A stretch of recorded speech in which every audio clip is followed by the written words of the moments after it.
పద్మశ్రీ పురస్కారం పొందిన తొలి భారతీయ కళాకారుడు శ్రీ స్థానం నరసింహారావు గారి స్వీయ రచన నటస్థానం 3వ భాగం 15/9/20 4వ అధ్యాయంలో ఉన్నాం. చంద్రమతి వేషం వేస్తున్నాడు ఆయన. నకిలీ మంగళసూత్రం తర్వాత పెద్దమ్మాయి మెళ్ళోని బంగారపు చంద్రహారం తీసిచ్చింది. దాన్ని మెళ్ళో వేసుకొని మెడ మెరుస్తోంది. ఎంత మెరిసినా మెళ్ళు ఏదో లోపించినట్లు అనిది. పెద్దమ్మాయి మెడ వంక చూశా. ఆ అమ్మాయికి పెళ్ళయింది కానీ ఇంకా కాపురానికి వెళ్ళ. ఆ అమ్మాయి మెళ్ళో నల్ల పూసల పేరున్న మంగళసూత్రం ఉంది. దాని మీదకి వెళ్ళాయి నా చూపులు ఆ అమ్మాయికి అర్థమయ్యాయేమో. తన మంగళసూత్రాన్ని చేత్తో పట్టుకుని ఇది ఇవ్వకూడదు, అది ఇవ్వమని కాదమ్మా, అలాంటిది ఒకటి నా మెడలో కూడా ఉండాలనుకుంటున్నా అన్నాను. ఎలా? అది లేనందువల్ల కంఠానికి ముత్తైదుతనం లోపించడం మాట అంటున్నా.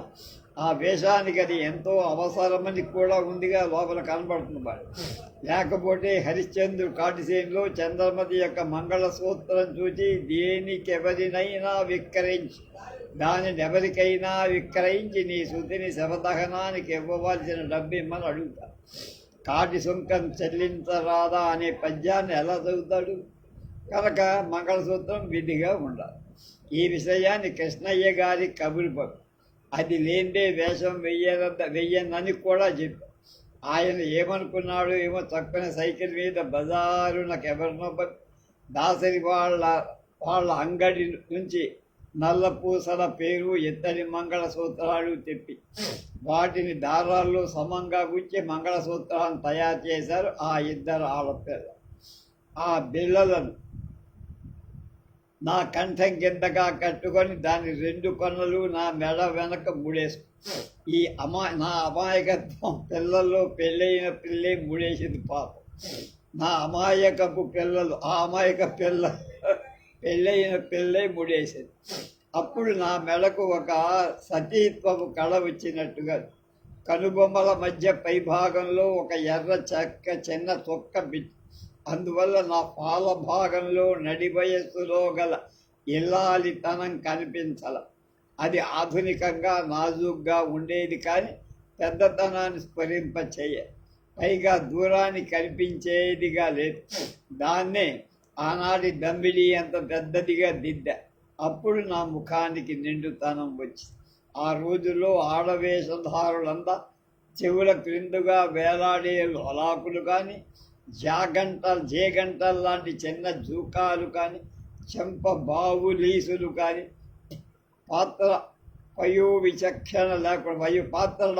విచక్షణ తెలుసుకోకుండా ఆభరణాలు పెట్టుకుంటూ ఉండేవి. అవి పెట్టుకొని చూసా, నాకేం నచ్చల. పాత్ర తత్వాన్ని వయస్సును బట్టి పట్టుకుంది. తొలి చీర కట్టు కృష్ణయ్య గారింటిలో శెట్టిలు పెట్టెలోంచి 5-6 సిల్క్ జరీ అంచుల పూలు గల చీరలు తెచ్చి పడేశారు. అందులో నాకు నచ్చినది ఒకటి తీసుకొని నా ఊహను అనుసరించి కట్టడం మొదలుపెట్టాను. తీరా కట్టుకుంటే కుచ్చెళ్ళు ఎగుడు దిగుడుగా వచ్చాయి. వెనక పమిటకు మెగల్ల విప్పి మళ్ళీ కట్టాను.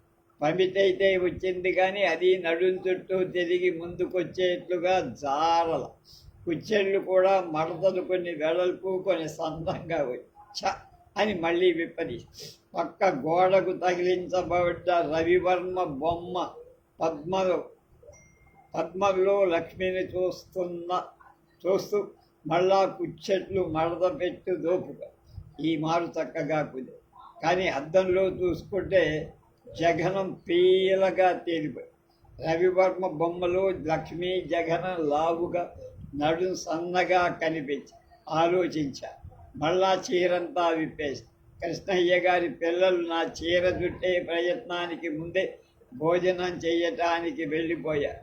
మోకాళ్ళ వరకు ఉన్న లాగుతో నెత్తిన ఆడవేషం విగ్గుతో నేనే వాళ్ళ దుడ్డి వాకిలి దగ్గరికి కృష్ణయ్య గారి పాత ధోవతి పంపమని వాళ్ళ 2వ అమ్మాయి భోజనం చేస్తూ లేచి వెళ్ళి ఆ ధోవతి తీసుకువచ్చి దాన్ని తీసుకొని నా గదిలోకి వచ్చి ఆ ధోవతిని ఒక నులక తాడు మీద కుచ్చెళ్ళు వచ్చేట్లుగా అడ్డంగా మడతపెచ్చి ఆ తాడు కుచ్చెళ్ళు నడుం చుట్టూ తిరిగేట్టుగా అమర్చుకొని చుట్టూ ఆ త్రాటిని వెనక నుంచి ముందుకు వచ్చేట్టు తిప్పుకొని ముడేశాను.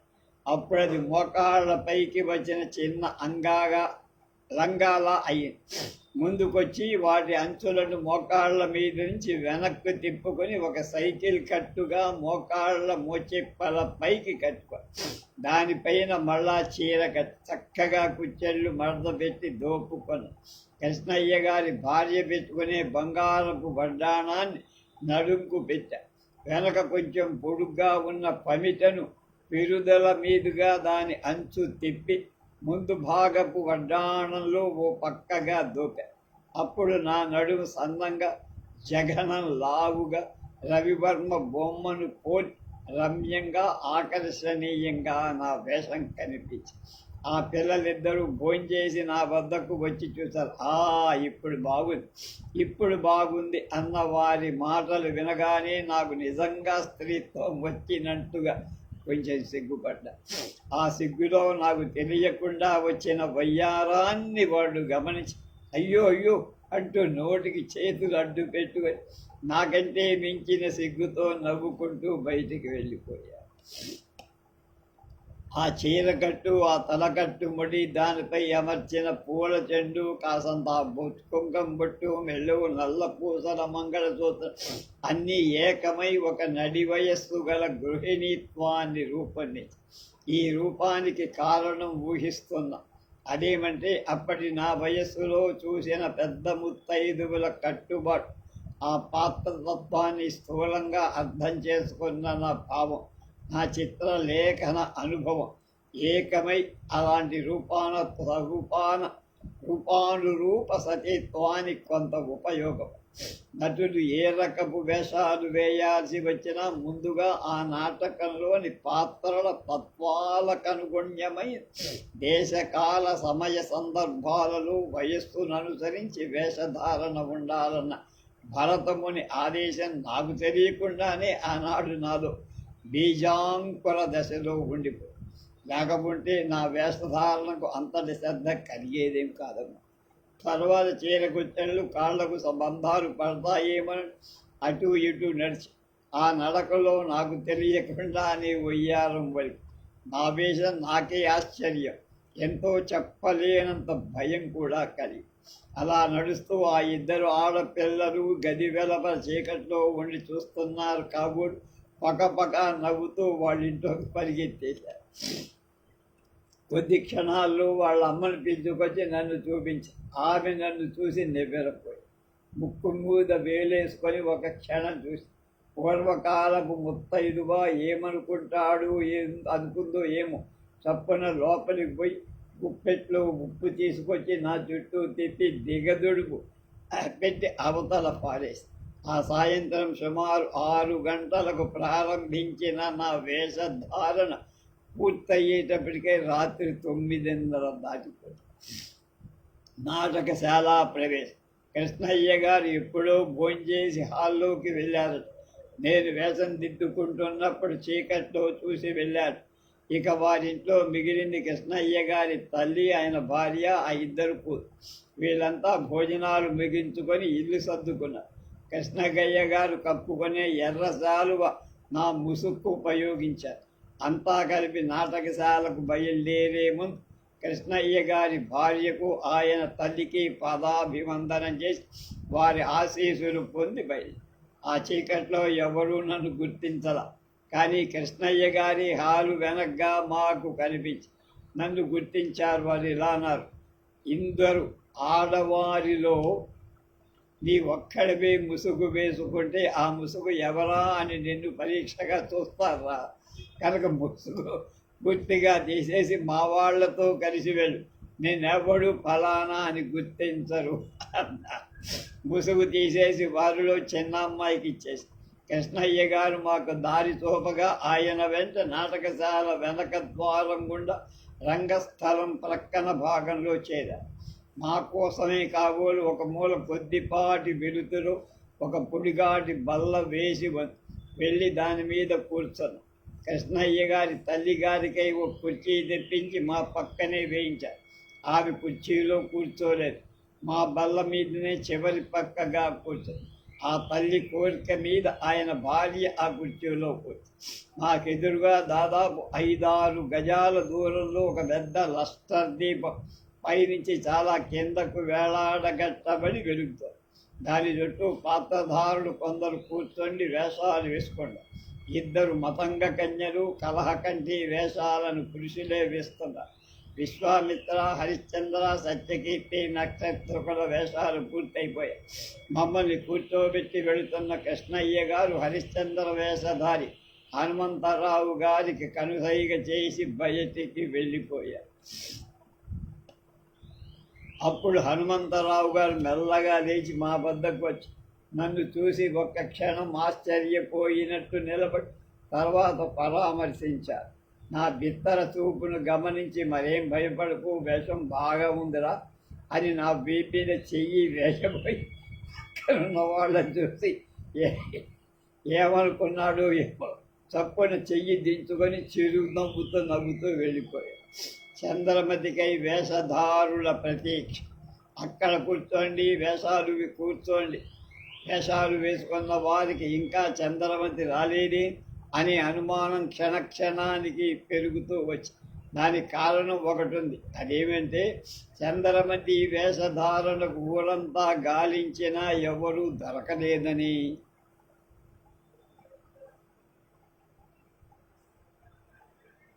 సురభి కంపెనీలో నటించే అమ్మాయి బాపట్లలో తన బంధువుల ఇంటికి వచ్చిందని తెలిసి వారింటికి వెళ్ళి ఆ అమ్మాయితో మాట్లాడి ఒప్పించి కొంత డబ్బు కూడా అడ్వాన్సుగా ఇచ్చారని, ఆ అమ్మాయి వారింట్లోనే వేషం వేసుకొని నేరుగా నాటకశాలకు వస్తుందని హనుమంతరావు గారు అంతకుముందే అడిగిన వాళ్ళందరికీ చెప్పేశారు.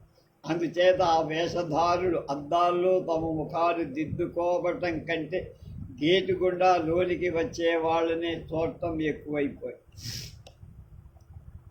ఆనాటి నటులపై ప్రజల అనాథ.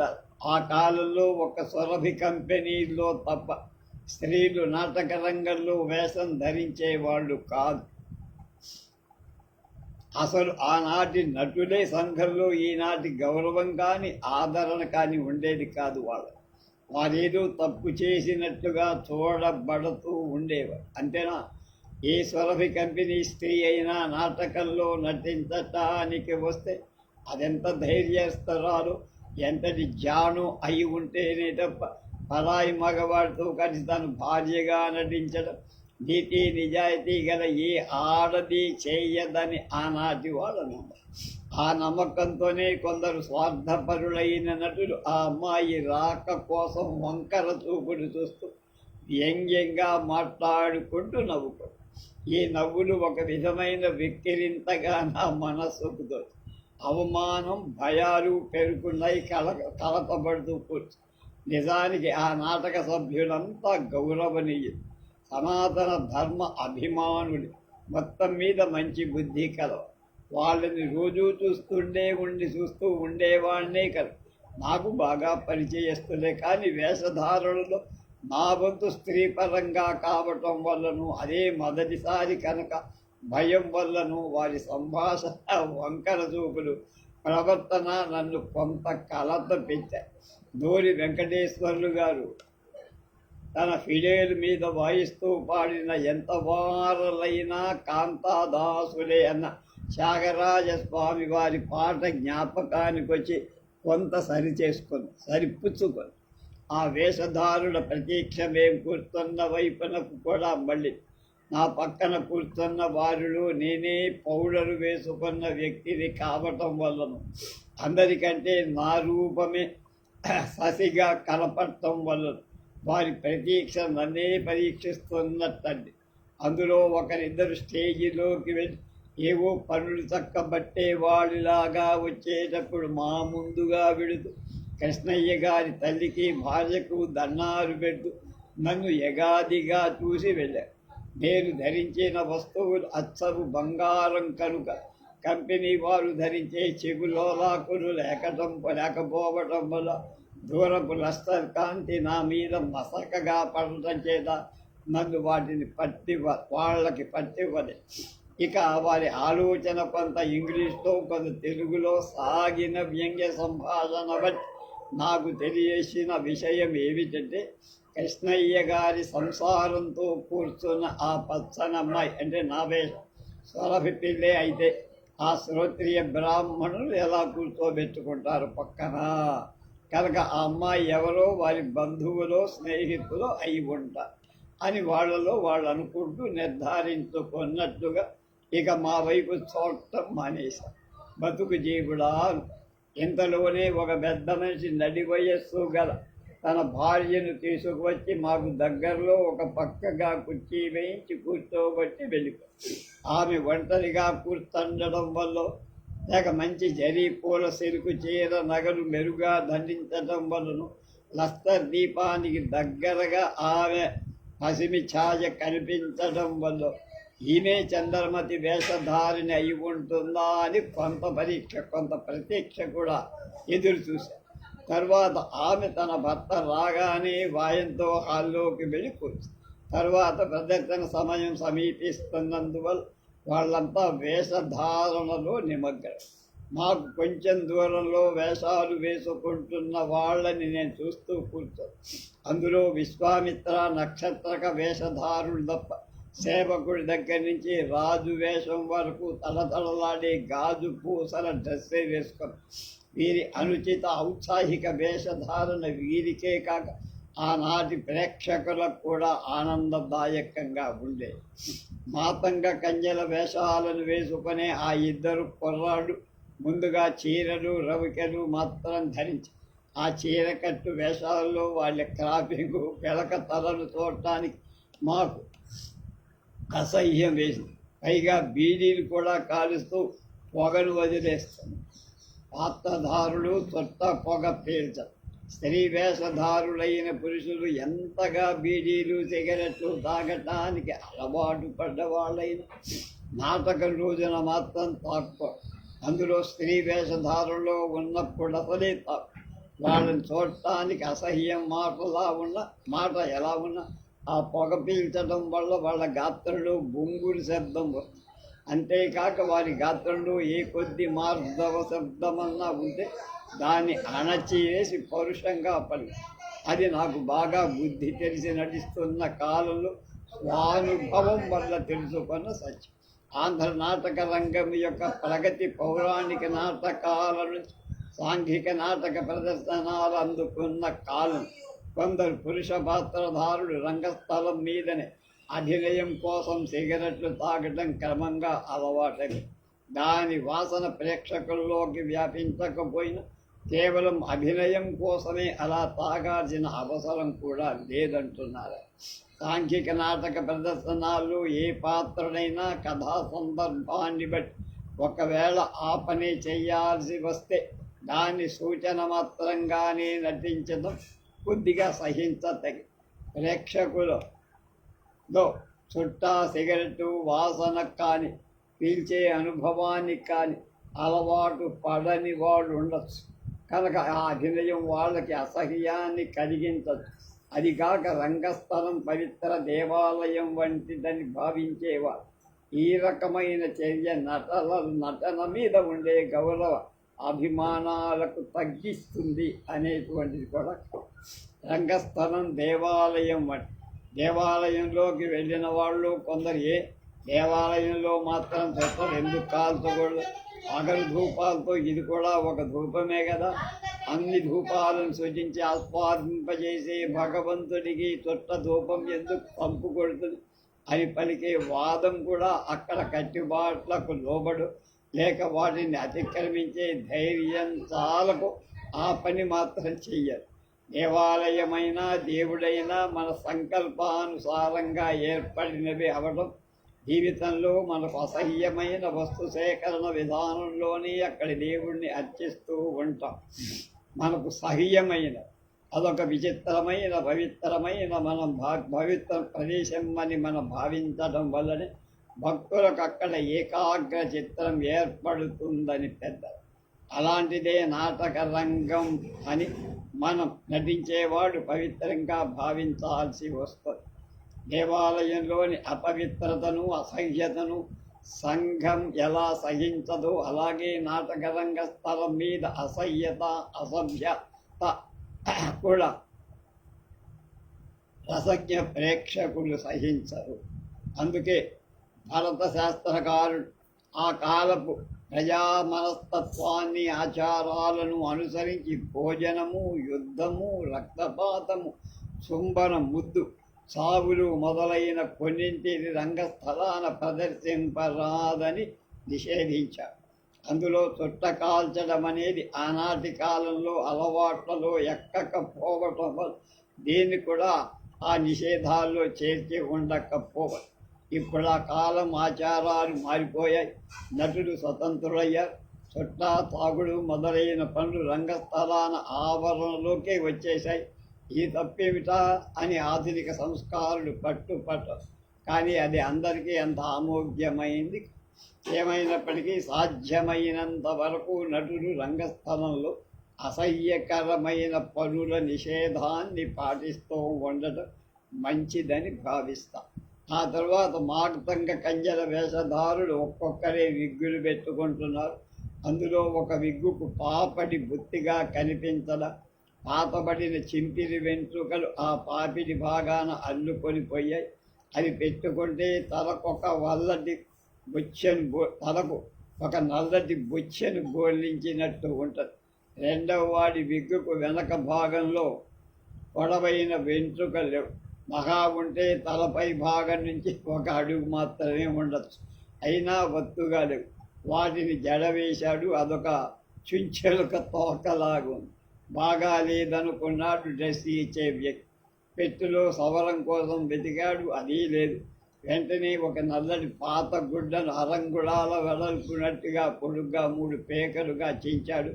వాటిని మెలియబెట్టి ఆ వెంట్రుకలు కలిపి జడ. ఆ విగ్గు వెంట్రుకల రంగుకు ఆ గుడ్డ పేలిక రంగులకు ఎక్కడ కలవల. అది గుడ్డ పేలికల అల్లికలాగానే దూరానికి కూడా తెలిసిపోతూ రంగస్థలాన్ని తిరిగేటప్పుడు వెనుక భాగం కనపనీయవద్దని ఆ డ్రెస్సర్ అతనికి ముందే సలహా చెప్పి ఆ ఇద్దరి మతంగ కన్యల వేషాలను కుప్పు పెట్టి గయ్యాడిగా తయారైన కలహకంటి వేషాన్ని చూశాక నా వేషమే ఎంతో బాగుందన్న ధైర్యాన్ని కొంత నేను తెచ్చుకోగలిగా. హరిశ్చంద్ర నాటక ప్రదర్శన మొదటిదదే అయింది. హరిశ్చంద్ర నాటకం మొదటి రంగంలో రావాల్సిన వేషధారులంతా వారి వారి ఊహలను అనుసరించి తయారయ్యారు. అప్పటికి నాకు సుమారుగా 10 గంటల కాలం పైన దాటింది. రాత్రి 10 హాల్లో ఈలలు చప్పట్లు ఎక్కువైపోయాయి. మహాకవులు తెవరతి పర్వతి వెంకటేశ్వర శతావధానుడు 10 నిమిషాలు ముందుగానే వచ్చి ప్రేక్షకుల ముందు సీట్లలో ఆసీనులయ్యారు. కృష్ణయ్య గారు వచ్చి నాటకం ప్రారంభించాల్సిందని నటులను తొందరపెట్టి చేతి పెట్టి హార్మోనియన్ను వాయించే సాహెబ్ కుర్రవాడు కూడా రంగస్థలానికి ముందు భాగంలో ఓ ప్రక్కగా సైడ్ వింగ్లో సందులో కూర్చొని ఏదో తుమ్మిరి వాయించి మధ్యలో మోగి దాని శృతి హార్మోనియం శృతి ఒకంతగా వేరైన మొత్తం మీద లయబద్ధంగానే నడిచింది. ఆ అద్దరు నన్ను గుర్తించారు. అంతా రంగస్థలాన ప్రార్థనకు సమావేశమై చంద్రమతి ఏదంటూ కృష్ణయ్య గారి కనుసైగననుసరించి నేను స్టేజి మీదకెళ్ళి ఒక పక్కగా నుంచి మా ప్రార్థనలోని కొన్ని పదాలకు వంతకలి నేను పాడా. అంతా పాడుతూనే ఉన్నారు. కొందరి చూపులు నా చుట్టూ తిరిగాయి.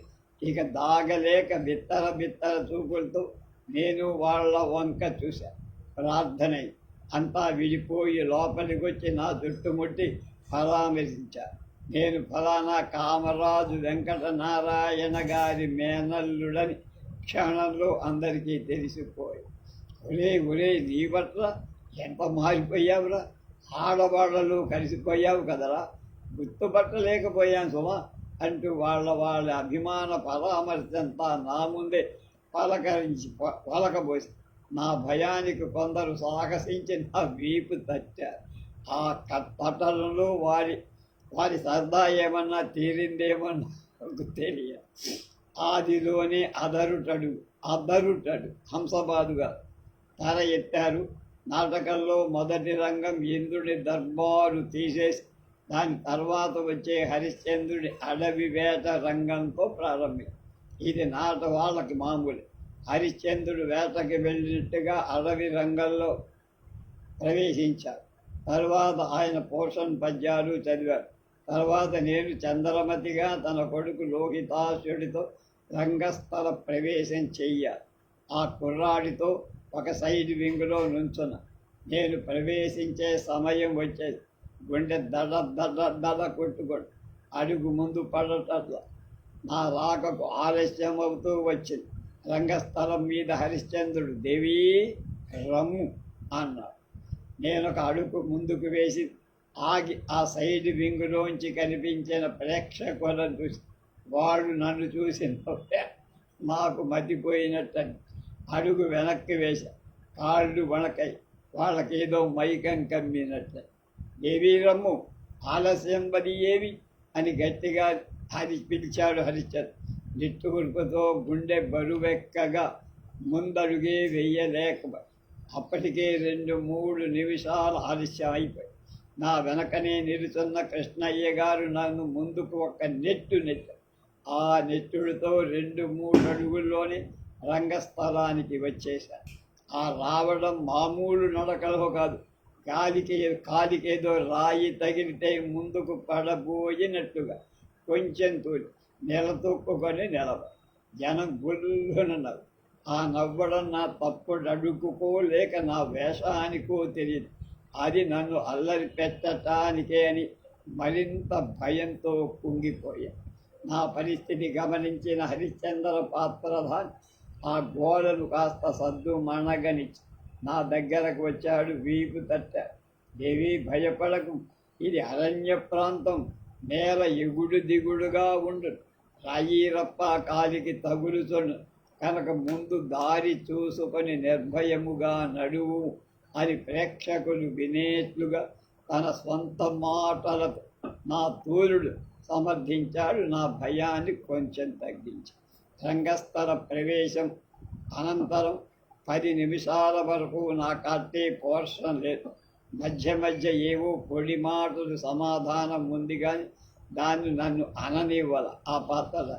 ఇంతలో విశ్వామిత్రుడిచే హరిశ్చంద్రుడిని వంచటానికై సృష్టింపబడిన మాతంగ కన్యలు రంగస్థల ప్రవేశించి హరిశ్చంద్రుని వరిస్తారు.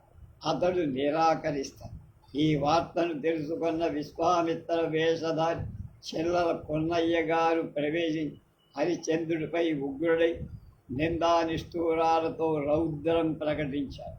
హరిశ్చంద్రుడు ధర్మాన్ని తప్పనని ఆ కన్యలను వరించనని సమాధానం చెప్పి అప్పుడు విశ్వామిత్రుడు మరింతగా కోపిస్తూ పెద్ద గొంతు పెట్టి అరవటం ప్రారంభించి ప్రేక్షకుడు నిశ్శబ్దంగా విని ఇంతలో ఒక అనూహ్య సంఘటన జరిగి లస్టర్ మంట రంగస్థలం పైభాగాన ముందుగా ఇరుప్రక్కల 2 లస్టర్ దీపాలు వేలాడదీయబడ్డయిగా వెలుగుతున్నాయి. అందులో ఒక లస్టర్ పాతది అవటం చేతను లేక వత్తికి నూనె అందకపోవడంతోనూ గాలి ఎక్కువయ్యో పైకి గప్పునమ్మడు. అప్పుడు విశ్వామిత్రుడు దాన్ని చూసి హరిశ్చంద్ర అటు చూడుము, నా కోపమునకు అచేతనమైన ఆ దీపమే గడగడలాడుతూ గప్పు మండుతూ ఉండగా నీవేళ వెరబవురా ప్రలాపి అని అరిచారు. ఆ సమయస్ఫూర్తికి జనం సంతోషించి కరతాళ ధ్వనులు చేసి ఇంతలో లోపలి నుంచి ఎవరో ఇద్దరు వచ్చి ఆ దీపాన్ని ఆర్పేసి దాన్ని లోపలికి తీసి అంతవరకు మేమెవ్వరం మాట్లాడాల. తర్వాత మళ్ళా నాటకంలోని పోర్షన్ సాగి రంగస్థలం కొద్దిగా కాంతిహీనమై ఆ సమయంలో నా వేషంలోని లోపాలు కొన్ని మరుగున పడతాయని భావించి కానీ పోర్షన్ రాని లోపం వల్ల కలుగుతున్న భయం నన్నంతగా పలకనివ్వల. నా పద్య పఠనం కొంతసేపు అయ్యాక నేను వరుసగా చదవాల్సిన 2 పద్యాలు వచ్చి నా గాత్రం శ్రావ్యమై శృతిబద్ధంగానే నడిచేది. కానీ మొదట చదివిన తరుణ్ణి నోయేనొక వాటిని తమ కర్తవ్యంబు బోధిం అనే పద్యంలో 4వ పాదం జ్ఞాపకం. జనం నిశ్శబ్దంగా వింటున్న లోపల నుండి ప్రాంతం అందించే ఆ 4వ పాదం ప్రేక్షకుల్లో ముందు కూర్చున్న వాళ్ళకి వినిపిస్తున్నాయి. కానీ నాకు మాత్రం చెవులకు ఎక్కడాల. దాని అంతటితో వదిలే. దాని వెంటనే 2వ పద్యం మేనన్ ప్రాణములున్నయంత వరకు అనే పద్యాన్ని ప్రాంతం అందించాడు. దాన్ని మాత్రం పూర్తిగా చదివేసి చివరగా కొద్ది రాగం అన్న అంతే. అయితే ఆ పద్యంలో ముందెత్తుకున్న రాగం ఒకటి, చివరకు తేల్చిన రాగం మరొకటి.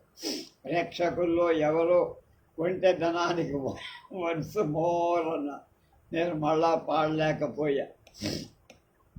వెంటనే హరిశ్చంద్రుడు అందుకొని తన పద్యమేదో శ్రావ్యంగా పాడేశారు. ప్రేక్షకులు ఆనందించి ఆయన అందుకున్న ప్రేక్షకానందంలో నా భయం కొంత తలదాచుకున్నట్లు అనిపించి రంగస్థలాన తరువాత నడిచిన కథలో హరిశ్చంద్రుడు తన వాగ్దానం ప్రకారం విశ్వామిత్రుడికి తన రాజ్యాన్ని దానం చేసి కట్టుగడ్డల గుడ్డలు పుత్ర కళత్ర సమేతంగా కారడవికి వెళ్తారు. తరువాత విశ్వామిత్రుడికి ఇంకా రుణపడి ఉన్న డబ్బుని తీర్చడానికి తన భార్య అమ్ముతారు. ఇంతవరకు నాకు పోషణలో అక్కడక్కడ ఉన్న మాటలు అనకుండా ఒక అరగంటకు పైగా రంగస్థలం మీద ముభావంగా నా నిలకడ గడిచిపోయి ఆ వ్యవధిలో ప్రేక్షకులను నేను చూస్తూ ఉండటం వల్ల నాలోని కొత్తదనం భయం కొంతవరకు పోయింది. అలా చూడటం రంగస్థలాల నటులకు కూడని పని. కానీ ఆ తప్పు ఉప్పతిల్లి చంద్రమతి పాత్రాభిన్ తర్వాత హరిశ్చంద్రుని వదిలి చంద్రమతికి ప్రతి వియోగమయ్యే ఘట్టం. అక్కడ పద్యాలతో పెద్ద పోషణే ఉంది. ప్రాంతం అందిస్తున్నా ఒక్క ముక్కైనా అనలేకపోయి అన్నీ వదిలేసి ముభావమే శరణ్యంగా మదనపడుతూ నిలుచుండిపోయి దీన్నంతా ప్రేక్షకులు విసుగు రానియకుండా హరిశ్చంద్ర వేషధారి నేను చెప్పాల్సిన పోర్షన్ను తానే చెప్పేస్తూ నాటకం నడిపేశాడు. నిశ్శబ్దంగా వింటున్నారు జనం. అంతలో చంద్రమతి వేలంలో కొనుక్కున్న కాలకౌశికుడు కదవే అని నన్ను గర్జిస్తూ కదలవేం అని అదరించాడు. ఉలిక్కిపడి స్వభావమైన ఈ ప్రసిద్ధమైన ఈ ఉలికిపాడు ప్రేక్షకులు కూడా ఉలిక్కిపడ్డట్టు అయినాడు. అప్పుడు నేను కాలకౌసుకుని వెంట 4 అడుగులు ముందుకు వేసి వెనుకు తిరిగి హరిశ్చంద్రుడిని చూసి దుఃఖం పొంగి వచ్చినట్లుగా హా ప్రాణేశ్వర అని ఆవురుణ ఏచి హరిశ్చంద్రుడి కాళ్ళ మీద అక్కడ అందుకుంది చంద్రమతి యొక్క భర్త వియోగం బాధాభావాన్ని నా మనసు. అక్కడ దాకా ఏం లేదు. ఆ కంటికి ధార కట్టి అతడేదో పద్యం చదివాడు. దుఃఖం కొద్ది క్షణాలైన తర్వాత భర్త పాదాలను కళ్ళకద్దుకొని వినయంతో మెల్లగా లేచి కాళ్ళు తడబడ్డాయి. కొంచెం తూరుడుగా ముందుకు అడుగు వేస్తూ వెనక్కి తిరిగి నిట్టూర్పుతో హరిశ్చంద్రుని చూస్తూ లోపలికి వెళ్ళి వెంటనే ప్రేక్షక కరతాళ ధ్వనులు మారుమోగ. మూగ అభినయం. మాట లేదు, పాట లేదు, పద్యం లేదు. పాత్రలో లీనమం కానున్న ఈ భావమే నటనలో ప్రేక్షకులను విచారంలో ముంచి తేల్చినట్లుగా తర్వాత నాకు అర్థమై దీనికి కారణం ఊహించుకుంటే నాకు పోర్షన్ రాని లోపంలో ఏ మాట అంటే ఏ విధంగా ప్రేక్షకులు అల్లరి చేస్తారో అన్న భయం, ఏ కదలికలో ఏ విధంగా నవ్వుతారో అనే అనుమానంలో స్తబ్దత ఏకమై నాలో ఒక నిదానాన్ని నిండుతనాన్ని పుట్టించి ఉంటుంది. అది చంద్రమతి సతీత్వ పోషణకు దోహదమై ఉంది. అందువల్ల అంతవరకు నాలో ఘనీభవించిన ఆ భయం ఒక్కసారిగా దుఃఖావేశాన్ని పొంది నన్ను ఆ పాత్రలో తాదాత్మ్యాన్ని పొందించిందై ఉంటుంది. అందువల్ల ప్రేక్షకులు కూడా రసానుభూతిలో తన్మయులై తెప్పరిల్లి కలతాళ ధ్వనులు చేసి ఉండాలి. దూకడి లోపలికి వచ్చి నా కళ్ళలో కమ్మిన నీరును చాటుగా తుడుచు. అది నటనలు ఏకాగ్రతకు సంబంధించిన నాంది అయింది.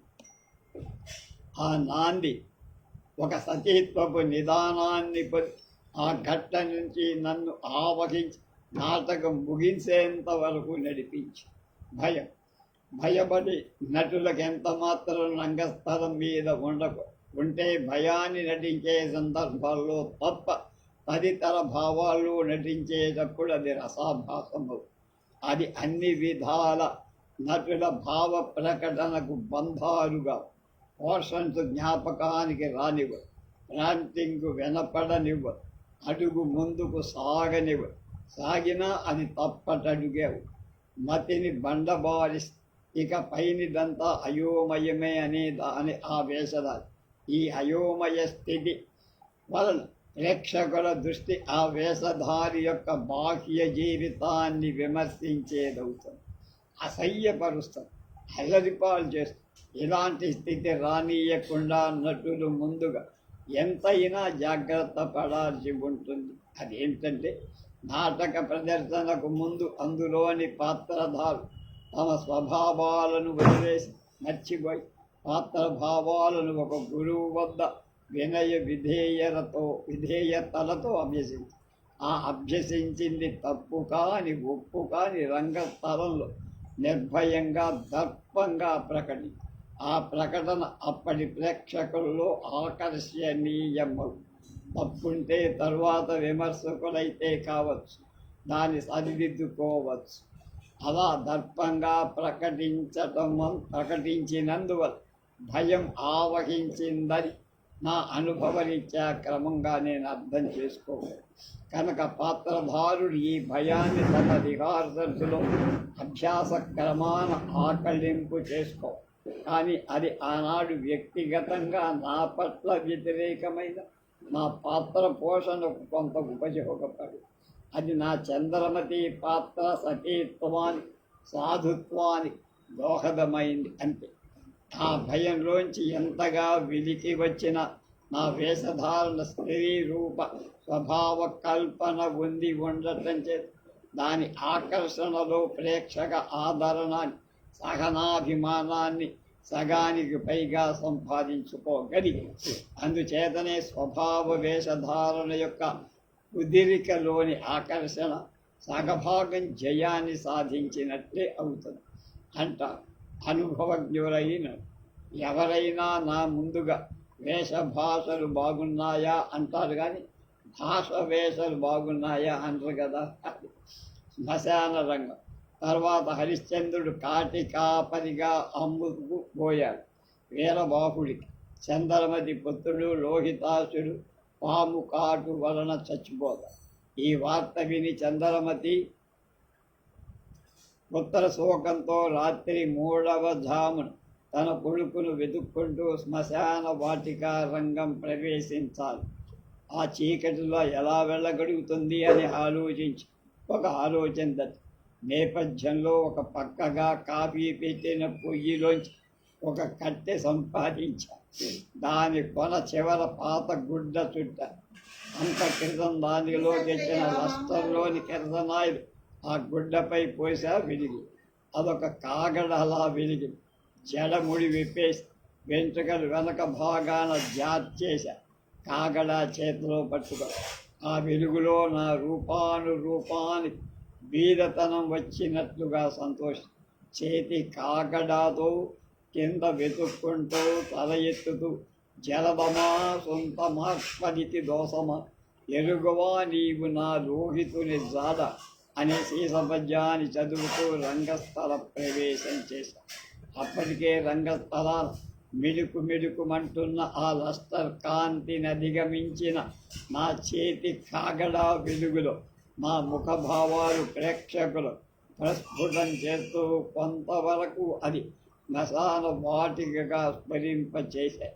అందువల్ల ప్రేక్షకుల దృష్టి అంతా నా మీదకే కేంద్రీకరించబడింది.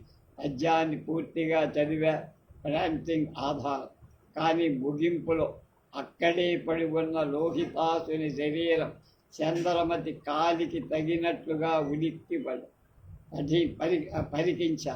హా లోహిత, నీవేనా నాయనా అని వాడి మీద పడి రోధించా. నీకింతలోనే నూరేండ్లు నిండినవా తండ్రి అనే మాట మరికొన్ని మంత్ర మాటలు తడబాటు దుఃఖంతో జ్ఞాపకం వచ్చిన కవి మాటలు గద్గద స్వరంతో వ్యక్తం చేశారు. తర్వాత పోషణ అస్సలు రాదు. అది గమనిస్తున్న హరిశ్చంద్ర వేషధారి చప్పున వచ్చేశారు. అతనికి అందరి పోషణలు కంఠోపాఠం. సంభాషణ ఎక్కడ తెగిపోతే అక్కడ ఏ మాటతోనో ముడేసి తర్వాత ఎలా నడిపించాలో తెలుసు. స్వగతంగా కవి వ్రాసిన వచనాన్ని, పద్యాన్ని ఎంతో శ్రావ్యంగా కరుణరసం ఉట్టిపడేట్లుగా చదువుతూ అభినయించి ప్రేక్షకులు అతని పాత్రలో పూర్తిగా లీనమైనట్టు నిశ్శబ్దంగా విన్నారు. రంగస్థలం మీద అక్కడికక్కడ అదివరకే ఉంచబడిన చితుకుల కట్టెలు లోహితాసుని కొంచెం దూరంలో చుట్టూ పేర్చారు. దగ్గరున్న కాగడాతో వాటిని ముట్టించారు. ఆ చితుకులు అంతకుముందే కిరసనాయిల్లో ముంచబడటం వల్ల గబగబా మంటసాగి పాత్ర మాతృవేద. అప్పుడు హరిశ్చంద్రుడు చంద్రమతిని చూసి, పడతి ఏకాకి వై నిర్భయం వనడిటకున్ వచ్చి నా ఆజ్ఞ లేకన్ వల్ల కాటిన్ శవదహన విధిన్ సల్పు సున్నావుగా కదలు కదలు మా కాడు నీ అబ్బ సొమ్మ అనే పద్యాన్ని చదివి ఆ మండుతున్న చితుకులను కాలతల్లి. వెంటనే అవమానాన్ని పొందిన ఒక మాతృ హృదయావేదన నాలో ఉప్పొంగిపోయి దెబ్బతిన్న ఆడపులిలా నాలో రోషం రెండు కళ్ళల్లో మెరిసి అంతవరకు కుమారుడి పక్కన కూర్చుందని అంటూ సగంగా లేచి అతని చేతులకు నా చేతులు అడ్డం అసహాయత్వం అణుస్తున్న దుఃఖోద్రేకంలో సమాధానమిస్తున్నట్లుగా నా అభినయం ప్రాధేయపడి అతడు ఆగా. తర్వాత మా ఇద్దరికీ జరిగిన సంభాషణలో నీకెవరూ దిక్కులేరా అంటాడు హరిశ్చంద్ర. అప్పుడు నేను కొడుకాయటంతు నా పడు నవస్థకు దాలి కొలి ఏడ్చు నల దిశాంగనల తోడు అనే పద్యం చదవటం మొదలుపెట్టి మిగతా 3 పాదాలు జ్ఞాపకం రాదు, ఎగరగొట్టే. దిక్కులేనట్టి నా వంటి దీన దశకు కాశికా విశ్వనాథుడే కలడు తోడు, కళమ తోడేల నాకు నో కాటిరేల. మిగతా వాళ్ళు నాకెందుకురా, కాశీ విశ్వనాథుడే నాకు తోడు అని ఆపుకుంటున్న దుఃఖంతో 2 మోచేతులను ముకుళించి పైకెత్తి హరిశ్చంద్రుడికి నమస్కారం చేసి ఆ ముకిళింపులో నా మోచేతులను ముఖానికి అడ్డంగా పైకెత్తి తల వంచుకొని ఓ పక్కగా దీనంగా వాల్చుగా. ఇక్కడ కూడా నాలో దుఃఖం పోయి, కానీ అది బావురుమని ఏడవల. చంద్రమతి దుఃఖం ఎలా ఉండాలన్న బావురన సామాన్య స్త్రీ ఏడ్చినట్టుగా శోకాలు పెట్టకూడదని అప్పుడు నాకు ఊహించింది కాదు. నాకు తెలియకుండానే అణిచిపెట్టుకోబడినటువంటి దుఃఖం ప్రకటితం. అప్రయత్నంగా చేసిన ఈ అభినయాన్ని ప్రేక్షకుల హృదయాలు కన్నీరైపోయి అయి ఉంటుంది. వారు కన్నీరు తుడుచుకోవడం నేను చూసినందువల్ల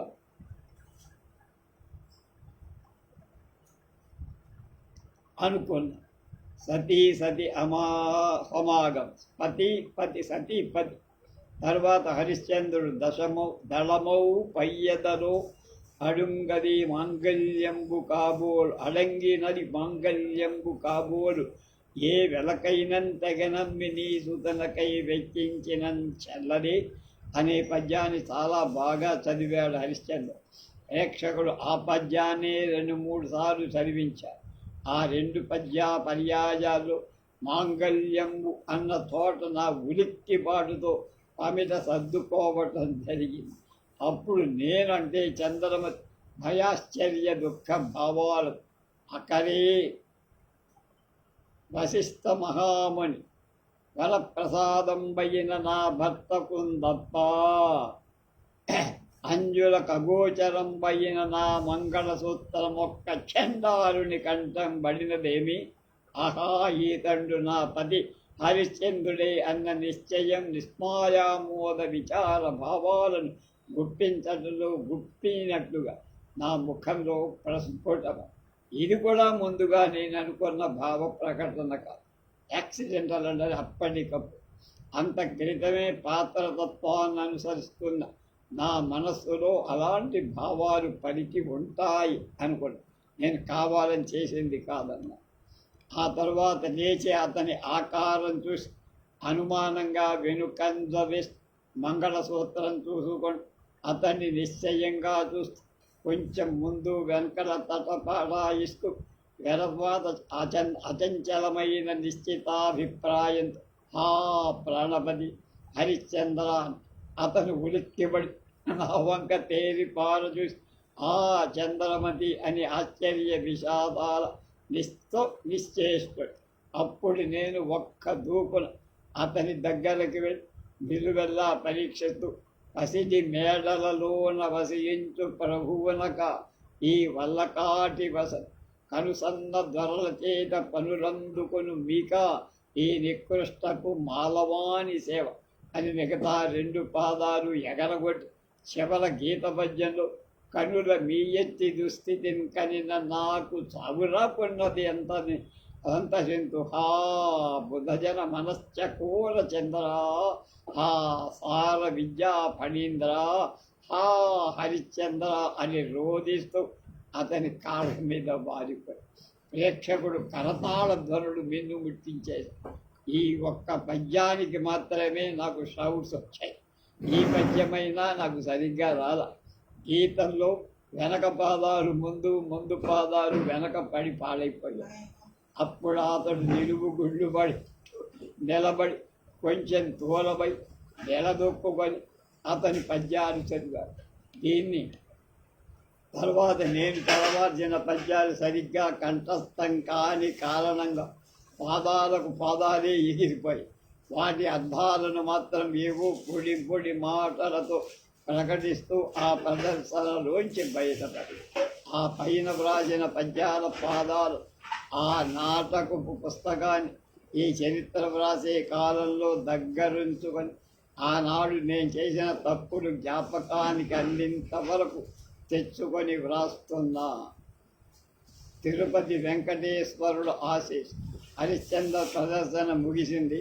చివరిదాకా కూర్చున్న తిరుపతి వెంకటేశ్వర మహాకు ఆ కంపెనీ వారి ఆహ్వానం అందుకొని వచ్చి రంగస్థల వేదిక మీద ఆసీనుడై కంపెనీ వారు వారికి సన్మానం చేసి ఆ మహామహుడు నాటక ప్రదర్శన గురించి ఆసువుగా పద్యాల్లో ప్రశంసించారు.